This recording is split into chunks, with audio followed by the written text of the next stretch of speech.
Welcome to our channel टोनली पी smile. आज मुझे आपसी बोलबम यात्रा विषय एक सुंदर ओडिया रचना।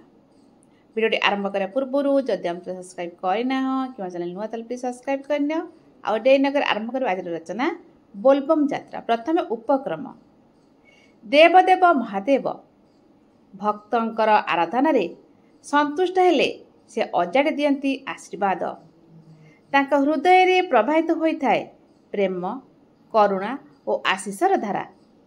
श्रावण मासरे महादेव शिरे जल लगी कले अशेष पुण्य प्राप्ति एवं मनस्कामना पूर्ण हुए बोली विश्वास रही।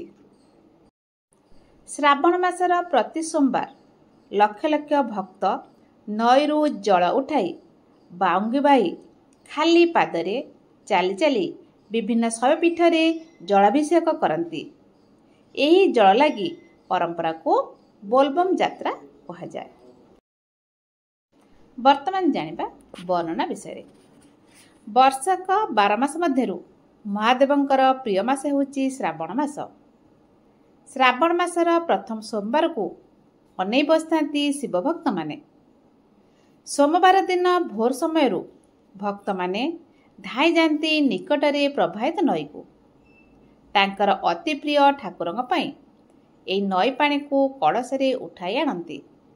तापरे एक मुहा जाई शिव मंदिर रे पहुंची शिवलिंग रे जल लागी करती।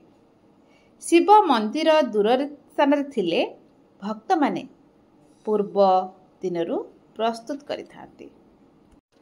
भक्त बा काउडिया माने यात्रा करुवा समय रे शिवंकर नाम बा छवि चित्रित गेरुआ वस्त्र पिंधि थांती।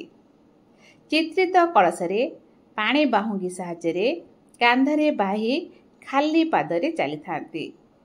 भक्त मानकर शिव नाम स्मरण रे गगन प्रकंपित होता है। काउडिया मानकर भक्ति और निष्ठा देखिले आचंबित लगे। यही यात्रा रे नारी माने भी योगदान करथांती। गाँ और सहर रे आध्यात्मिक वातावरण सृष्टि होता है। बोलबम एक गोष्ठीगत यात्रा होइतिबारु एहा एकता और मैत्री भाव को परिप्रकाश करता है। एही मासरे भक्त माने आमिष पियाज रसुण आदि ठारो दूरे रुहंती। वर्तमान जाने अपकार विषय रे।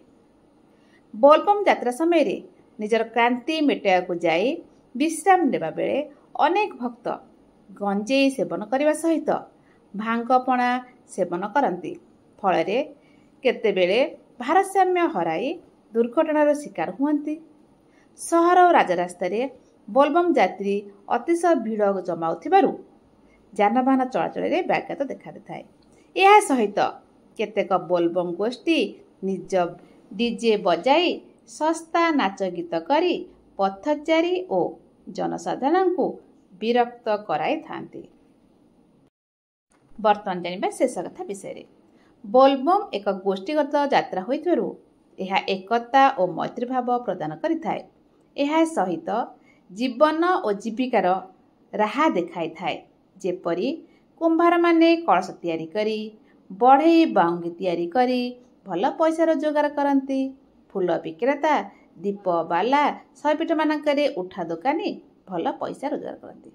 ए वीडियो के मतामत दब भल लाइक कर सब्सक्राइब करना। सब्सक्राइब होची। जय जगन्नाथ।